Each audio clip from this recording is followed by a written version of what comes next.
Hello friends, good morning, जय हिंद, जय भारत। आज का जो हमारा टॉपिक है, हाल ही में एक न्यूज आई है, यानी व्हाट्सएप का जो डेटा लीक हुआ है, लगभग 48 करोड़ के प्लस जो डेटा है, जो सब्सक्राइबर है या जो व्हाट्सएप यूज करने वाले यूजर है, उनका डेटा लीक हुआ है। क्या है खबर, इसके बारे में चर्चा करेंगे। इससे पहले भी टेलीग्राम के जो चीफ है, उन्होंने कहा था कि व्हाट्सएप अपने 200 करोड़ जो यूजर्स है, लगभग उनका डेटा यूज कर रहा है या उनकी प्राइवेसी को भंग कर रहा है। तो देखिएगा क्या है खबर आज की।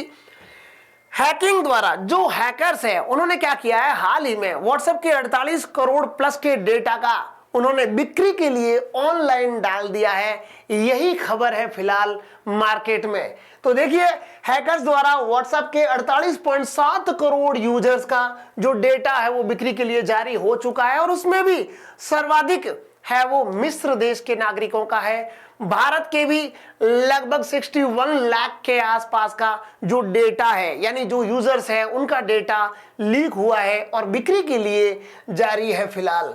तो भारत के 61.62 लाख यूजर्स का डेटा है।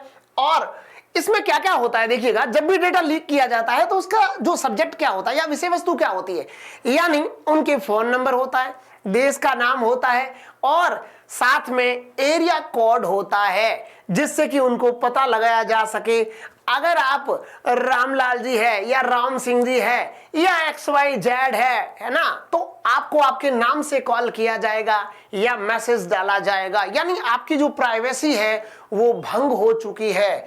चलिएगा, इसमें लगभग 25% यूजर्स का डेटा लीक हुआ है और 84 देशों के जो सिटीजन्स है उनका डेटा कंप्लीट लीक हुआ है। डेटा लीक के खतरे क्या है देखिएगा।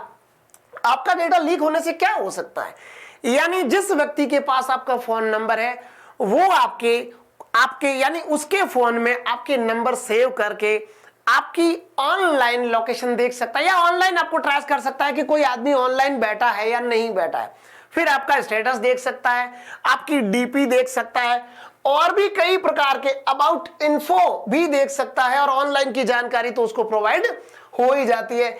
इसके अलावा मार्केटिंग में सबसे ज्यादा जो यूज होता है इन डेटा का, वो मार्केटिंग में आपके पास फोन कॉल्स आते हैं, मैसेज आते हैं, फला फला कंपनी के द्वारा अपनी भिन्न भिन्न स्कीम्स को लेकर के आपको अप्रोच करने का प्रयास किया जाता है। तो ये सब कहीं ना कहीं राइट टू प्राइवेसी का उल्लंघन है साथियों। इसके अलावा फोन और मैसेज द्वारा फ्रॉड भी हो सकती है, फिशिंग भी हो सकता है, चीटिंग भी हो सकती है। अगर बैंक अकाउंट से आपका वही नंबर ऐड है तो आपको और भी प्रॉब्लम्स क्रिएट हो सकती है, इसलिए इसके लिए अवेयर होने की जरूरत है।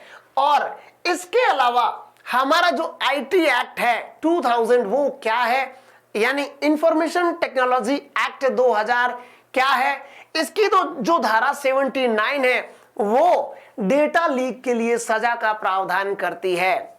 नॉर्मल मामलों में थोड़ी कम है, और हीनियस ऑफेंस यानी जो संवेदनशील मामले अगर उसमें डेटा लीक होता है तो उसके लिए कठोर कारावास है।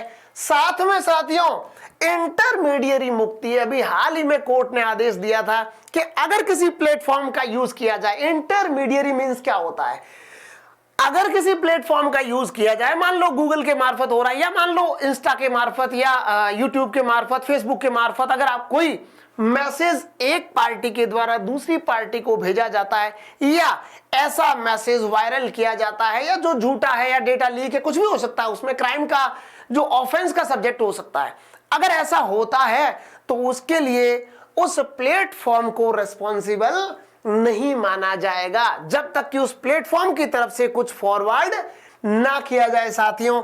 तो यही है 79 धारा। हाल ही में भारत सरकार के द्वारा digital personal data protection bill 2022 लाया गया है। वो इसलिए लाया गया है कि राइट टू प्राइवेसी, जो निजता का अधिकार है, आर्टिकल 21 भारतीय संविधान कहता है प्राण और दैहिक स्वतंत्रता का अधिकार, उसी के भीतर सुप्रीम कोर्ट ने राइट टू प्राइवेसी को सम्मिलित माना है। तो इसको रोकने के लिए, यानी आपके निजता के अधिकार को डिफेंड करने के लिए, सरकार के द्वारा प्रोटेक्ट करने के लिए एक बिल लाया जा रहा है, वो 2022 है। इस बिल में क्या होगा साथियों, देखिएगा, सबसे पहले तो निजता के अधिकार का उल्लंघन नहीं होगा। उसके अलावा अगर नेशनल सिक्योरिटी का मुद्दा है या कोई महामारी का मुद्दा है या नेचुरल डिजास्टर है, तो सरकार के द्वारा उस डेटा को यूज, यानी आपके राइट टू प्राइवेसी के अधिकार का स्पेशल परिस्थितियों में, यानी विशेष परिस्थितियों में वायलेशन किया जा सकता है। अदरवाइज सरकार के द्वारा आपके पर्सनल डेटा को छेड़ने की अनुमति नहीं दी जाएगी।